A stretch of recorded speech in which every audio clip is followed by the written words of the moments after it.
wouldn't have to go anywhere because this is the Talk Beat Jones.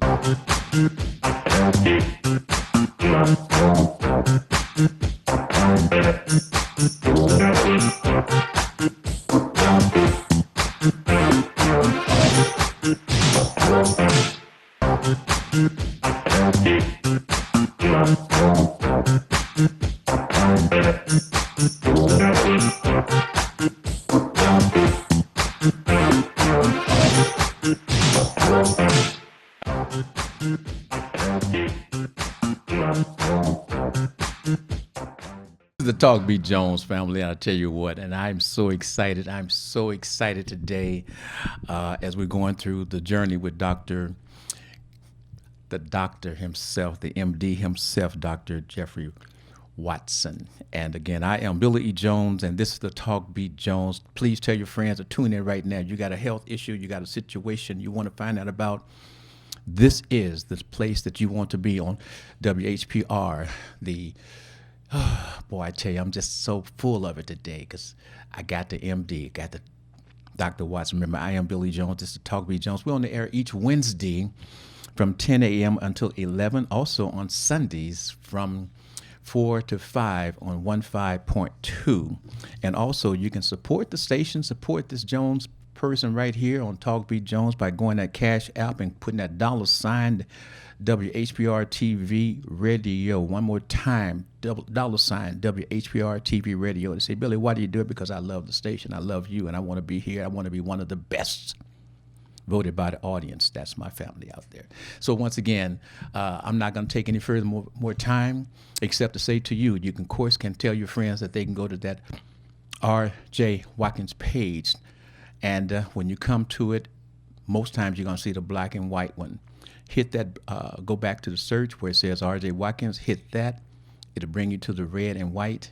That's the one you want to scroll with, and you can come to the station, and you can watch us live as we're doing right now, and you can see those numbers down below. You can call in just like Dr. Watson from Oakland, California, why does a man get up at 2, 3 o'clock after being out there laboring, making sure we're healthy, making sure we get some health type of situation and come in late, but get up for you on Wednesdays?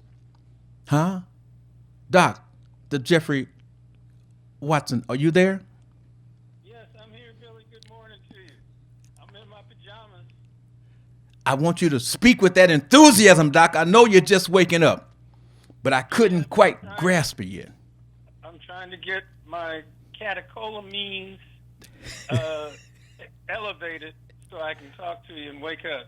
Well, go up just another notch, and I think we'll be right about there, because we'll make sure the audience can hear you very well. Okay. Okay. Doing the best we can. There we go. We perfect now. All right, let's rock and roll today, Dr. Jeffrey Watson, and the MD is in the house, calling for you to be able to call in and talk to him. You've seen this telehealth type of situation where your doctors or your organizations tell you to call in about your health issues, huh? Anywhere in the world, you got an issue, you got a situation, you got a question, you got a problem about medical issues, situations, or life. I've got the MD from the outside to the inside, to the tutor to the rooter. Doc, take it over and tell them what you do. I do from your nose to your toes. Talk about it. And we do everything. You know, I'm an internal medicine doctor, which is what we would call primary care or general practice, so to speak. Yes. And we have to do just about everything. At least I did. I always do. And a lot of it has to do with mental health as well as physical health. Because the health is a state of spiritual, socioeconomic, psychological, and physical well-being, and not simply the absence of being in the hospital. Yes. So you got to cover all those bases, and that's what I do, and that's what your primary care physician should do. Spiritual, socioeconomic, psychological, and physical states of well-being. Yes.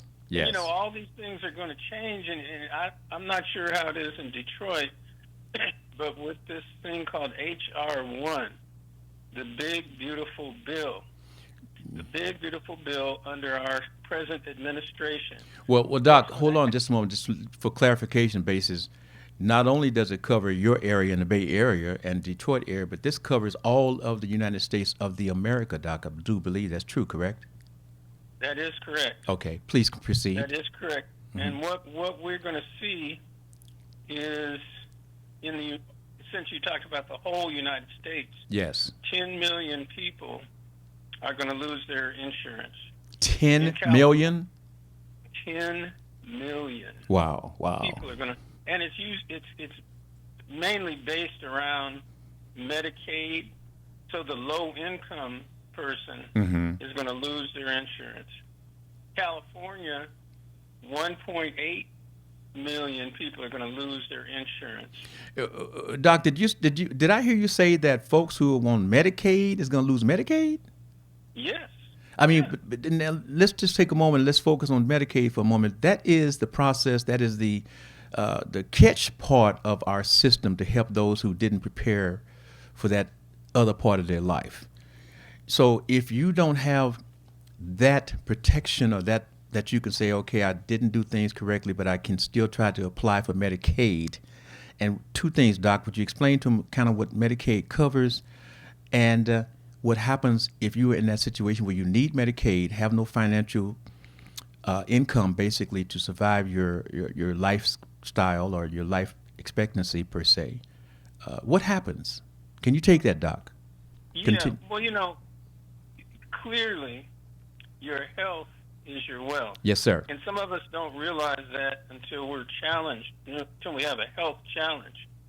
If you were to go, say in the year 2000, if you were to go to the hospital and you didn't have any insurance, which happened to a lot of men, didn't have insurance. Women with babies had Medicaid, but the daddies couldn't get Medicaid. If you go into the hospital, in the emergency room, for instance, you would be charged personally for that emergency room visit. Now they did have a process for the hospitals called the Hill-Burton Act. Yes. Hill-Burton Act. Hill-Burton's Act. Okay, go ahead. Hill-Burton Act. And that started in the 1940s, and it went up until the early 1970s that the hospital could get reimbursed for the care that they gave to you if you had no insurance and you couldn't pay them. Then we became very fortunate with the Affordable Health Care Act under President Obama. And so men now, if you had low income, they could be covered by Medicaid. And in California, they had a program called Cover California. But you could get covered. Now, our current administration didn't like that. So they came up with this process called the Big, Beautiful Bill. Doesn't that sound nice? You say the big, you said the Big, Beautiful Bill? Yes. Oh. Sounds like you're getting a Christmas present, right? Hello, Mr. Jones. Did you know that you just lost your insurance? Thank you. In reality, what's going to happen is that people who do have the Medicaid, they're going to have to reapply every 6 months. Oh, my goodness. Now, and online, that's very difficult to do. Yes. And if you're not computer savvy and you don't know how to fill out the application, you're going to lose your insurance. The other thing is they're going to have to work 80 hours a month. Now, if I'm disabled or I'm poor or I've got another medical problem, right, I can't work 80 hours a month. Yes. And if you wanted health care for a woman, let's say you wanted, God forbid, let's say you wanted an abortion, the doctors would not get paid for it.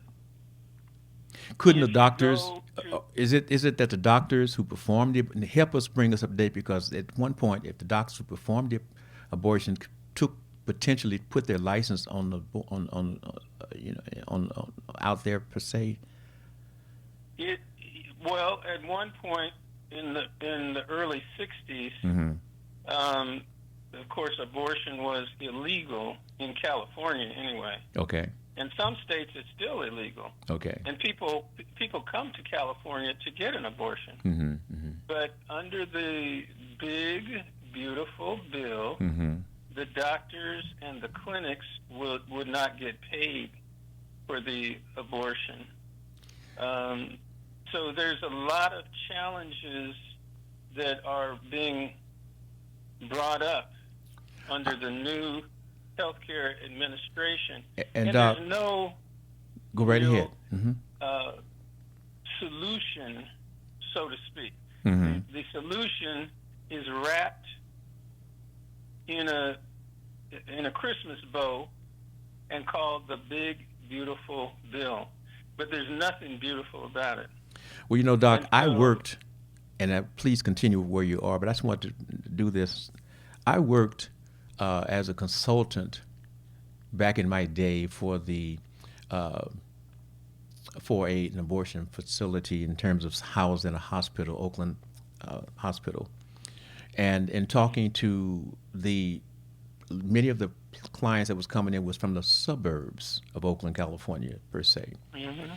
And I found that you've got those folks that came in, mothers bringing the daughters in because the daughter is too young, had an inappropriate relationship, has been raped, or incest has occurred.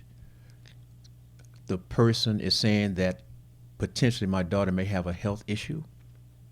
So it's not where people just necessarily, and I know it was potentially open for anybody wanting an abortion at some point, but there was a reason that abortions was put together for ladies and young ladies to try to live their life. What do you Right. what do you say, Doc? And truly a controversial issue throughout the United States. Mm-hmm. But I think the major point that has come out of legislation and the community is that women want to be able to make a decision for themselves. Mm-hmm. Mm-hmm. And that's why eventually in California, abortion became legal. Yes. But under the current presidential administration, they're saying that we're not going to pay for that, Mm-hmm. and we're going to make you jump through all these hoops to keep your Medicaid. And if you don't fill out the papers in time, you're going to lose it. Yes. Yes. Also, if you're an immigrant, if you are an immigrant from a foreign country, it's quite possible that you will also lose your health insurance. And so I've been going to meetings. I went to Alameda County Board of Supervisors meeting last night. I was there for, like 8 hours. Okay. And all these organizations are trying to prepare themselves because the hospitals Prepare aren't gonna wanna take care of you. Prepare themselves for what, Doc? The Christmas present that I called the Big Beautiful Bill, Okay. or technically the politicians would call it HR1. Thank you. Thank you. HR1. Okay. HR1. And so the hospitals are frightened because there's no more Hill-Burton Act to pay them back for people with no insurance. And there's going to be, as I said, throughout the United States, 10 million people are going to lose their insurance because of administrative hurdles. Well, with You have that, to reapply every 6 months. okay. With You're that gonna in have to mind, work with that 80 with that hours, with that in mind, all Doc. these different things. Okay, with that in mind, with the fact that you're coming on the air each Wednesday, when you're coming on the air each Wednesday, you're not discriminating because when a person has a situation. You're not seeing color or creed or any of those particulars.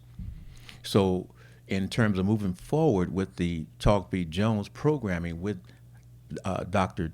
Jeffrey Watson co-hosting this program, moving this program, driving this program, giving you, family, the opportunity to, regardless if you have the insurance or you don't have the insurance, you can, under the understanding with Mr. R.J. Watkins, Mr. Henry Tyler, the station here, through Dr.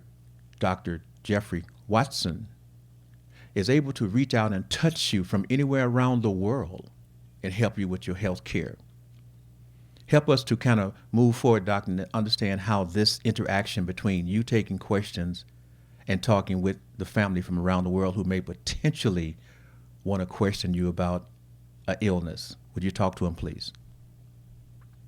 I'm glad you said that, Billy. You know, when you and I were on Soul Beat television, yes, in television in Oakland, yes, we had a show, a call-in show, and people could call in and ask questions. And they could ask, what blood sugar equals diabetes? Or what is the level that you decide that somebody has hypertension? You know, and then they might talk about certain signs and symptoms, and I could go through it just as if you were sitting across the room from me in my exam room and talk to you about the answers to those kinds of things. So, for instance, diabetes.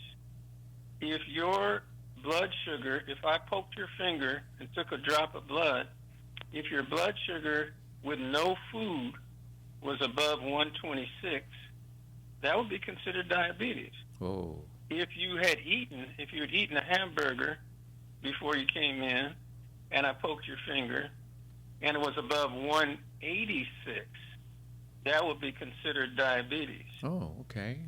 Now, some people will go to their doctor, and their doctor will do a test called the hemoglobin A1C. Hemoglobin A1C. Now, normal hemoglobin A1C is 6, and that means your blood sugar is 126 or below on a 3-month average. A 3-month average. If your blood sugar was 7, you have to add 30 points to the 126. So that would mean 126 plus 30 would be 156. That would be in the range of diabetes. And so diabetic people who go to the doctor will usually do a test called the hemoglobin A1C, and that tells what your blood sugar is over a 3-month period. So let's say your hemoglobin A1C is 8. That would be 6 plus 30 plus 30. So it'd be 126 plus 30, 156, plus another 30, 186, for a hemoglobin A1C of 8.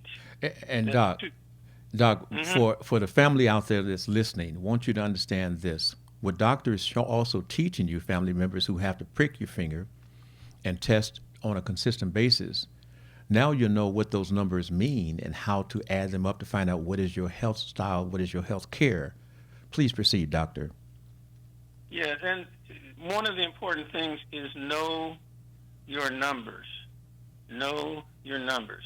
126 and below is no diabetes or diabetes under control.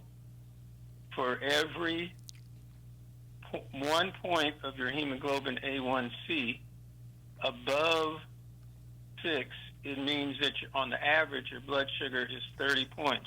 Okay, so if go ahead. I'm gonna quiz you, Billy. Uh-oh. You know I like to do that too, right? I like to give you a quiz. So let's say your hemoglobin A1C was 9. What would that mean that your blood sugar is about? 9 times 10 was that what, 90? No, it would be 190. Baseline of if it was 120, if it was 6, Okay. that would equal 126. Okay. If it was 7, that would equal 156. Okay. If it was 8, that would equal 186.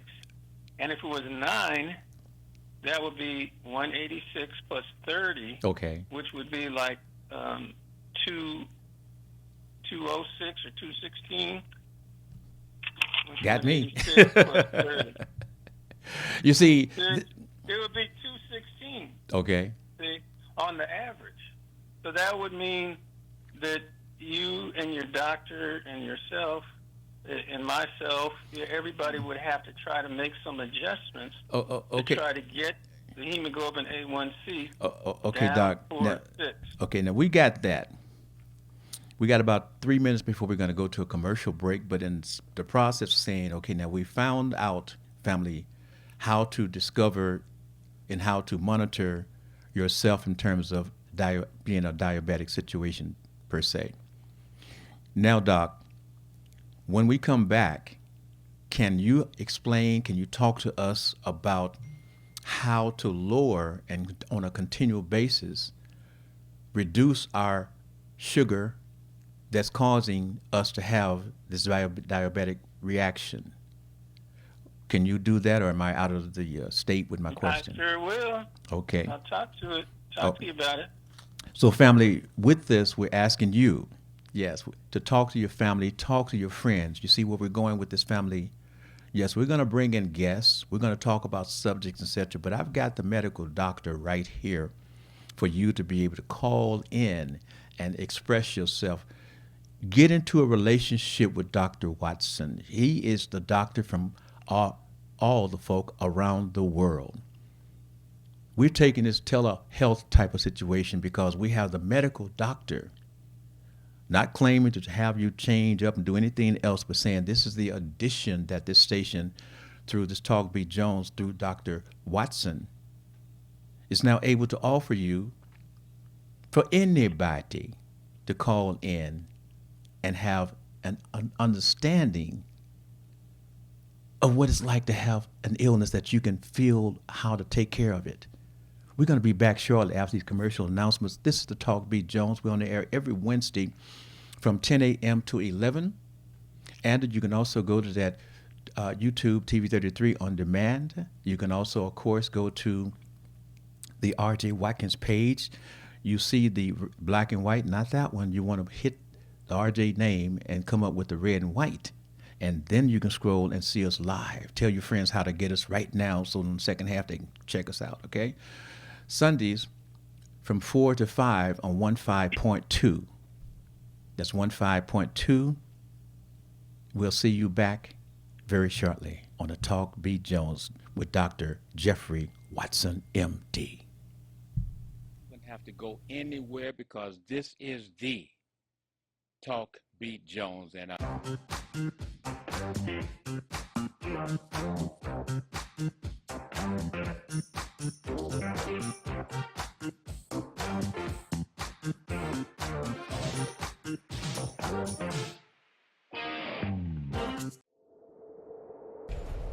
Justice for Mario Willis. Truth. Facts. Evidence. Matter. Log into justiceformariowillis.com. Read for yourself.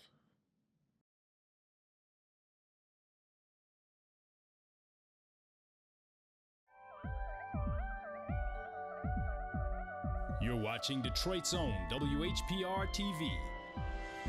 Detroit Live.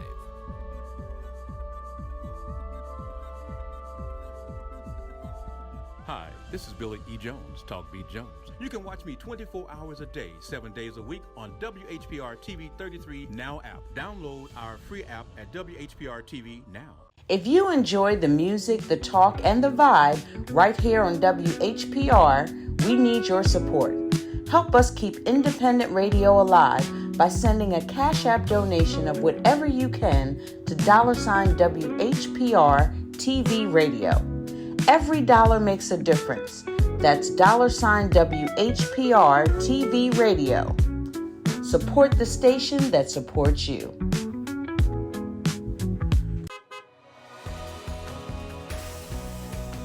I'm Wayne County Treasurer Eric Sabri. If you're behind on your property taxes, we have programs to help. You don't have to lose your house, and you don't have to pay all at once. This summer, our mobile unit will be visiting Wayne County communities to help make it easier to start a payment plan and keep your property. Go online or call to find the plan that's right for you and where you can get help from our mobile unit. The last thing I want is for anyone to lose their property to foreclosure. Make your payments every month and keep your property. Feel good about your future with tuition-free programs at Wayne County Community College District. Whether you want to be in healthcare, computer science, the culinary arts, digital media, or robotics and automation for the next generation of vehicles, WCCCD has you covered. A full range of programs to achieve your goals, fit your schedule, and give you all the support you need to be successful. All of it tuition-free. Now there's something to feel good about. Register today at wcccd.edu. Your radio is now on TV. Your TV is now on radio. WHPR 88.1 FM can now be heard and seen worldwide. The same platform that hosts all of your favorite content now has WHPR TV and radio. Have your own radio or TV show on Roku with approximately 8 million homes, starting as low as $50. Debut your music video, clothing line, church ministry, plays, or products. A limited number of slots are available, so act now.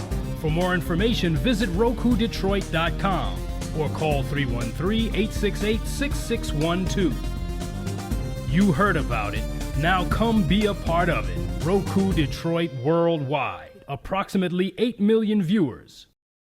You're who I wanna eat with. Wake up and go to sleep with. My forever love, my all in all. My summer love, my winter, spring, and fall. My love. You're my forever. Watch Ruth and Boaz, now streaming on Netflix. Hey, what's up? This is Timmy Tim. I got all of Detroit on lock to bring you the best in late night entertainment. From music videos to artist interviews to concerts and special events. So you rappers, comedians, club promoters, small business owners want to be on Timmy Tim Live? Give us a call at 313-828-0848 or email me at timmytimlive@gmail.com. 313watkins.com. Streaming on Roku. You wouldn't have to go anywhere because this is the Talk Beat Jones and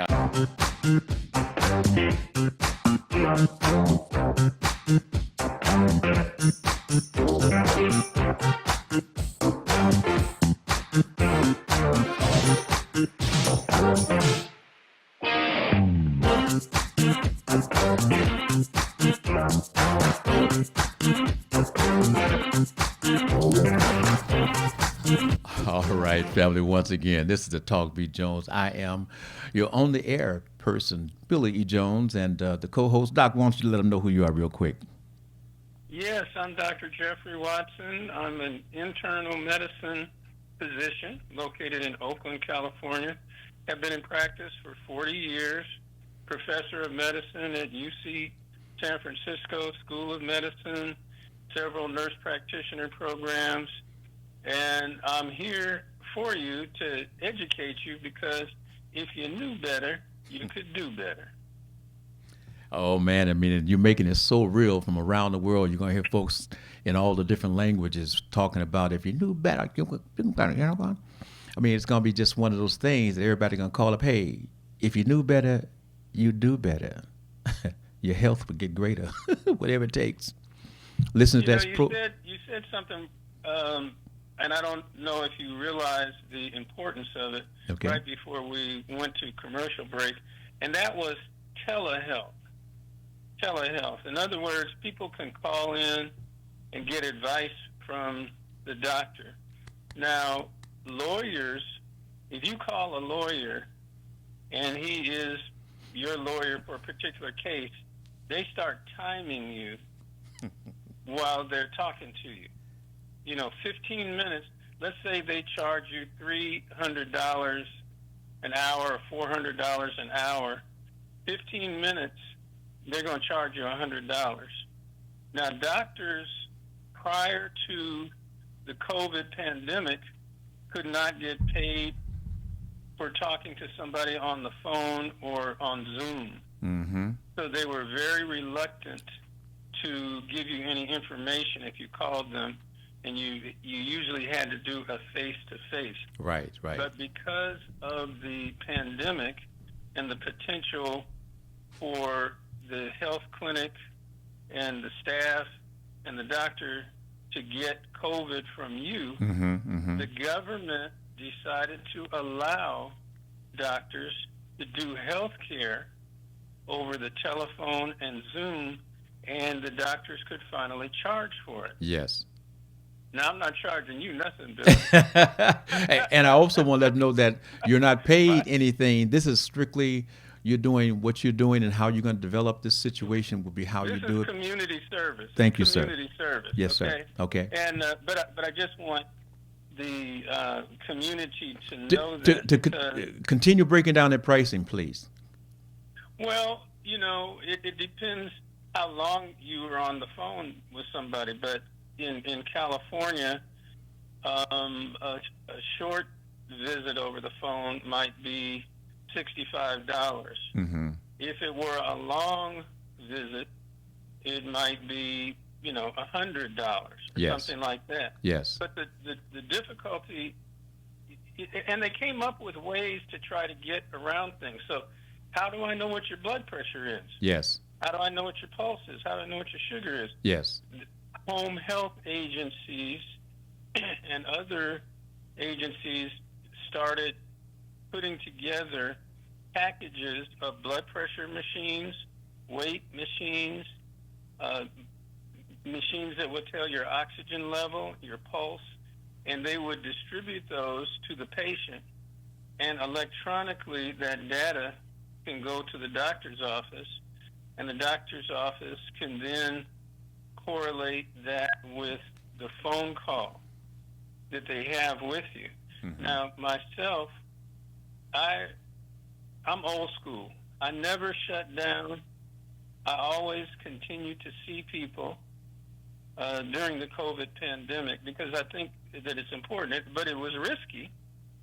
It was risky, but I think that the patient and myself felt more comfortable that we both had that interaction.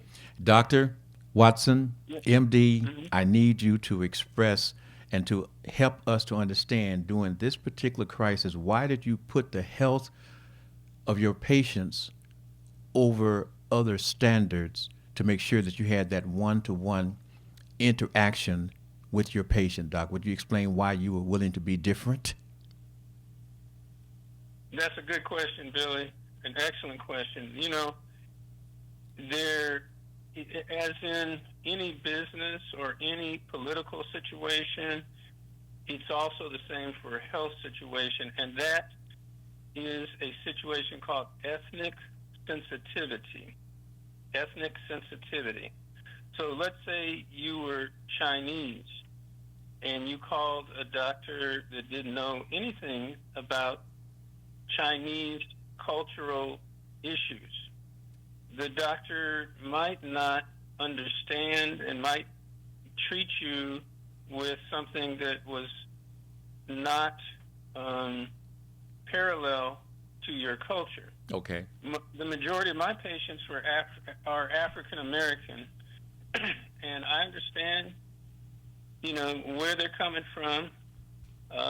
They have helped me. They've taught me about their families, Mm-hmm. about their church, about their community, and their history, and so I can understand that better. And there's also a great fear for certain cultures about the healthcare system. You know, we had a thing called the Tuskegee study, in which groups in Tuskegee, Alabama, found black men with syphilis, and they decided to not treat them. The treatment was simple, a shot of penicillin. Right, right. But they decided not to treat them so that they could see what happens if you don't get treated for syphilis. So it was experimentation on live people, and it was a racist study.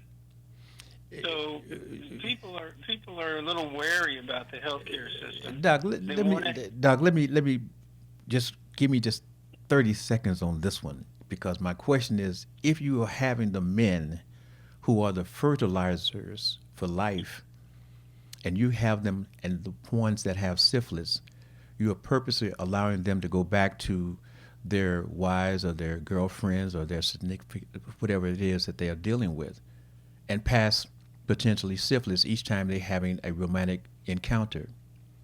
So from that who escapes and have a child, or that person is being infected and not knowing that they're being infected, because apparently the man don't even know he's infected. And if that woman is having sex with someone else, then she's infected. That's a part of where our culture has been placed in, Doc. That's where I'm going with this. And you know, Billy, I'm going to tell you something. I mean, even now that we're talking about this subject, syphilis, it is on the rise. Syphilis? It's on the rise. Yes, syphilis is on the rise. Now, it used to be before you got married, mm-hmm. you had the husband and wife had to take a syphilis test, an RPR test. Wow, okay. Now they don't require that anymore. Okay. But I can tell you that I've had some patients, and they were not kids. They were elderly. Mm-hmm. Well, I don't want to say elderly because I'm elderly now. But they were my age or above. Yes. And I found that and I just decided without any judgment, I test everybody for HIV, for hepatitis, for syphilis, and this one lady in her 70s, she popped up with syphilis. Right. So she, and the number was really high. Mm-hmm.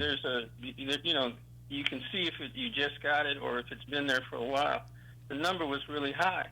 And so without any judgment, I, talked to her about it, gave her some shots of penicillin. She came back a month, 2 months later, she had it again, just like you're talking about. So I said, what are you doing? I'm not trying to get in your business, but what are you doing? She said, well, I have a friend who's a security guard in my building, mm-hmm. and, he comes over and, we're friends. Mm-hmm. And so I said, well, the security guard needs to get treated because you got a ping pong situation going here. You got it, you gave it to him, you got treated, he gave it back to you. Well, hey, Doc. That's called ping pong. Doc, the security guard is putting up a security fence around his apartment building. Yeah. And he's playing ping pong. He's playing ping pong with the various tenants, because you see, anyway, we won't go into that because, again, please go with where you are with the syphilis, because, again, real quick, and I'll step back out. They did a report about the highest cities or places where you have pick up STDs. And if folks who don't know need to pull up that report so that for all of our players, all of our whomever to the opposite sex or the same sex, you need to check out these reports, because if you're going barebucking, you may have a problem. Because remember, no matter how great you think you are, somebody that you're dealing with may still be looking for somebody greater. And the thing is, you go to the doctor and the doctor might check your blood sugar and your kidney tests and your liver tests, and they may not test you for syphilis or for HIV or for hepatitis because of the relationship that I developed with our past Surgeon General, Yes. Dr. David Satcher, who was in Atlanta. He started pushing the evaluation of a liver disorder called hepatitis C. Yes. Yes. Hepatitis C is also sexually transmitted. Yes. And at one point, it was just called non-A, non-B hepatitis. It was, and this is in the 90s. This is not something that we figured out, in the 1950s or something. Yes. We figured this out in the 90s. So hepatitis B is sexually transmitted. Hepatitis C is sexually transmitted. Syphilis is sexually transmitted. Gonorrhea also sexually transmitted? Yeah, gonorrhea, of course, is sexually transmitted. And, you might not know it. Mm-hmm. You might not know that you have hepatitis C. Yes. You might not know that you have syphilis. Yes. You might not know that you had hepatitis B. Yes. So when you get your checkup, you need to ask your doctor, check me for hepatitis B, hepatitis C, HIV, and syphilis.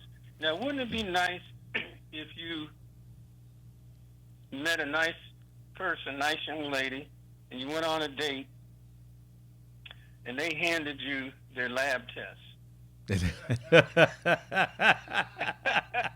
You know what, Doc? That may be the new thing that we need to talk about. Yeah. Because again, go ahead.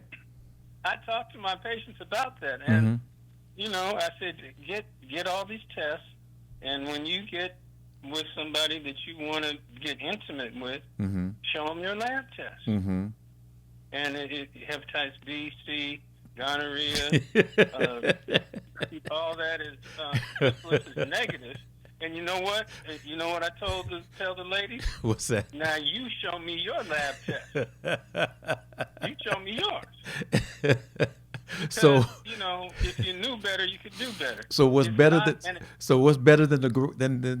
the black credit card?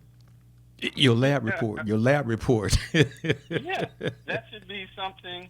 That should be something that people hand out on dates. But it used to be a requirement for syphilis to get married and to get your marriage license. You had to do a syphilis test because it was very high when men were coming home from the war. Yes.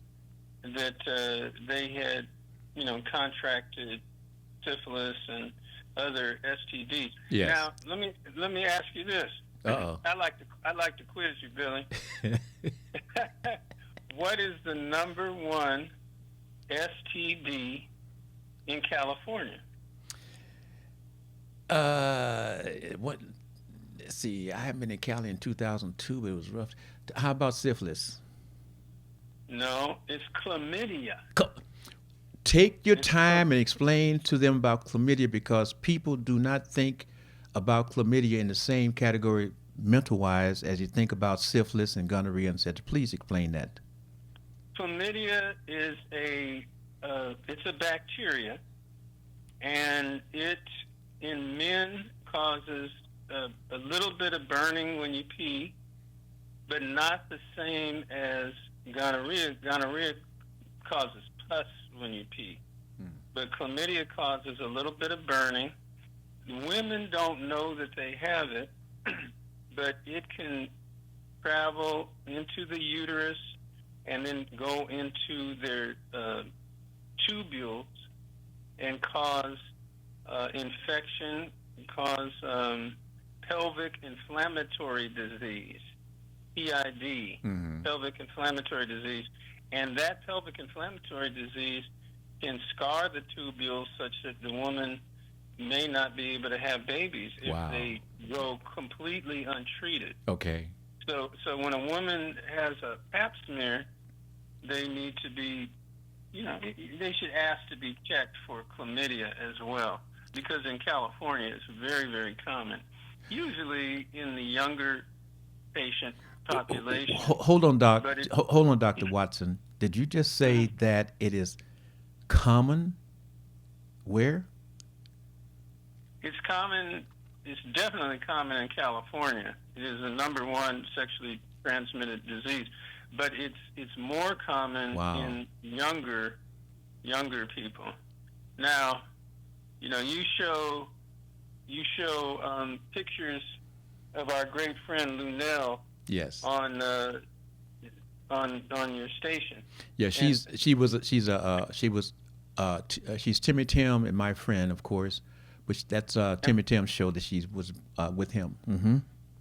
Yeah, Lunel tells jokes, and she's one of the most wonderful comedians that has escalated from the hood. Yes. But one of the things that she says in her jokes is that on the first of every month, when men would get their Social Security check, and that might even be the preacher, it might even be somebody else, an elderly man, that sometimes these young women would go over to their house because they know they just got their first Social Security check. That's right.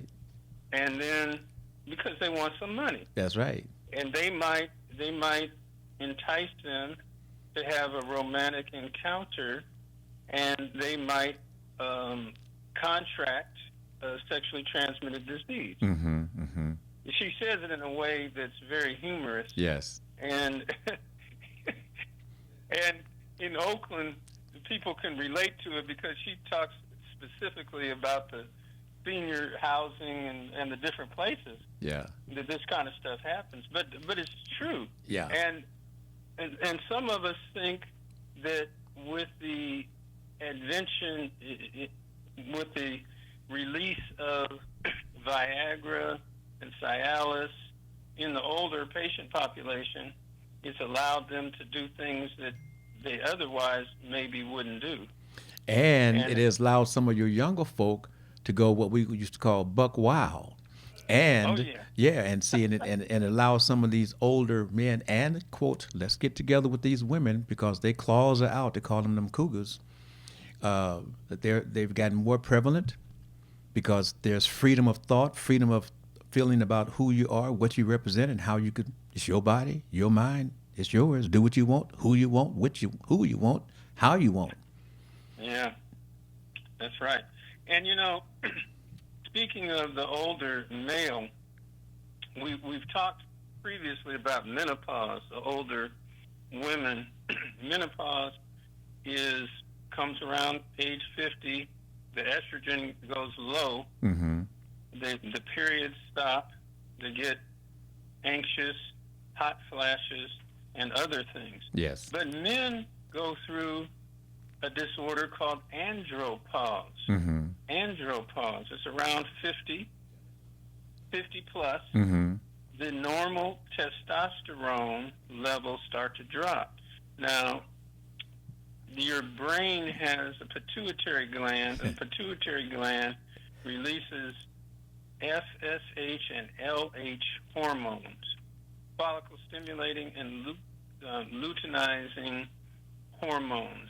They go to the testicles in the men. And when they go to the testicles, they go to an area in the testicles called the seminiferous tubules. Say that, Billy. Seminiferous tubules. I'm not going to twist my tongue. Okay. Seminiferous tubules. Okay. And when those hormones go to the seminiferous tubules, the Sertoli Doc cell. Allah hollers in the tube. It's in the tube. Yeah. The Sertoli cells in the seminiferous tubules make sperm, and the seminiferous tubules in the testicles are responsible for the secretion of testosterone, which is the male hormone. So when men get past 50, their testicles don't make as much testosterone, And then they get what we call andropause. And so we want the ladies to know that just like you going through menopause, we go through andropause. Question. And that'll make a man they might get depression. I have a question, they might Doc. Get anxiety. I have a Go question. ahead. I have a question, Doc. Stay with it, but I have a question. When we're talking about the men and the ED per se, isn't it a fact or is it a fallacy that men are stimulated mentally through eyesight or through touch? And if you don't receive that stimulation, if your lady is walking around all day long, all whatever, I'm just going to just say this in a big block robe, and not giving you something to be inspired by to get your brain moving on a day in and day out basis, is not really trying to show you some sexuality or some sexual temptation type of situation. And that's, quote, your lady, and you know that you're supposed to operate within the boundaries of, quote, your lady, then where are you supposed to receive the sexual stimulation to keep your body operating in this fashion? Because there are folks who can take the pill that everyone claim is 15 minutes, etc., and they say, okay, I've gone 15 minutes, I've gone 2 or 3 hours, and I'm still waiting. Because there's no mental stimulation. You can't just sit there and say, okay, I'm waiting. Or am I wrong about this, doctor? You're not wrong about it, Billy. You know, listening to you reminds me of my mother, who was a very intelligent woman, and she sat myself and my wife down after church one day. Okay. And she started talking about how different doctors started trying to go after different women. Yes. Rather than their wife. Yes. And what you're talking about is, and what she called it, was midlife crisis. Yes. Midlife crisis. Mm-hmm. So you get in a situation in which your partner may not be interested, and the man might still be interested, mm-hmm. or because the touch, the smell, the pheromones, the smell is the pheromone, mm-hmm. That provides the interest, and the stimulation may not be there, but they see somebody who is receptive to a relationship or some kind of activity, mm-hmm. And they want to still see if they're a man. Mm-hmm. Do I still have it? Yes. Okay. And they may use Viagra, they may use Cialis, but they want to see, are they still a man? Yes. They're in the midlife crisis, and so the wife, the girlfriend, the partner may be in menopause and may not want to be touched, but they want to see, are they still a man? Yes. So they go through this thing called a midlife crisis, and that's a non-medical term necessarily, mm-hmm. but I learned it from my mama, who saw different doctors who all of a sudden, because she was friends with the wives, and my daddy was a doctor, she was friends with all the wives, and all of a sudden these men, they started all doing this and that. And outside of the marriage. Outside the marriage. Yes. So, and she was a librarian. She read a lot, and so she explained to me the midlife crisis. We got 3 minutes, Doc. So, okay. Well, it's just a wonderful thing. Men should ask when they go to the doctor to get tested for syphilis, hepatitis A, B, and C, because those are sexually transmitted. Do a urine check for chlamydia in the urine. You can do that. And here's something real important. Ask them to check your testosterone level. Mm-hmm. The men should ask for them to check your testosterone level. And there are ways that you can take certain medications, injections, and other things that can help elevate your testosterone in the man. Okay. So, but ask to get your testosterone level tested. Simple as pie. All right. It's not a real serious test. It's just in your blood test. Okay. Hey, Doc, got a quickie, because time is here, and a quickie. People have always asked, why is it that men, especially black men, did not go to the doctor, to the hospitals, etc.? I believe that early on you kind of hit up on one thing that we did not, or has not been noted. Black men was not able to have any form of insurance.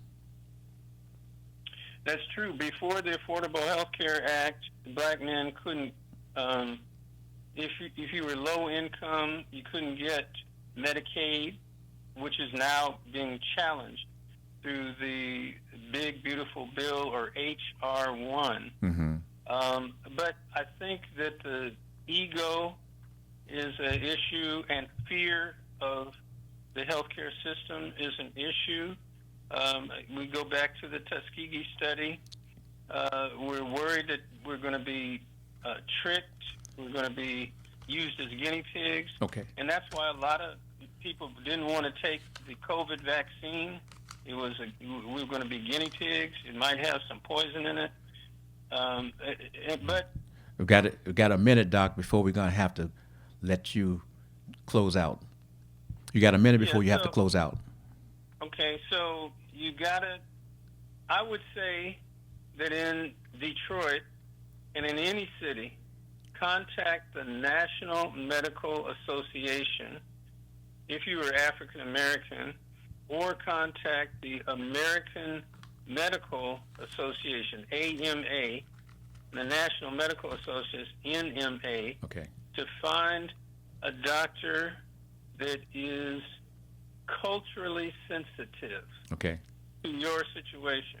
Okay. Whether you're a man, woman. Okay, Doc, we gay, got to get ready. straight, whatever. Okay. All right, but Doc, say goodbye to your folk, please. I always say that your health is your wealth, and when you have your health, you have everything. And as we're doing today, if you knew better, you could do better. All right. God bless you all. Yes, that's Dr. H. Jeffrey Watson from, where, Doctor, are you from? Oakland, California. Okay, Oakland, dokie. California. All right. Thank you, Doc. We love you, and we look forward to talking with you and being with you next Wednesday, okay? Okay. Family, this has been the Talk B. Jones. Again, I am Billy Jones. And of course, many of you have been lured into working with Dr. Jeffrey Watson. You say, Billy, lured? Say, yeah, because, see, we got to kind of work it so you can get comfortable with talking about your health on the Talk B. Jones with Dr. Jeffrey Watson, MD. Remember, we're on the air every Wednesday from 10 to 11. And, of course, we're on the air on Sundays from, from 4 to 5 p.m. on 105.2. So, family, tell your friends, please, do this. Go to your Cash App. Do this. $, WHPR TV Radio. Okay, family, love you, appreciate you. See you again soon. Talk Beat Jones. Go to that. Talk Beat Jones and I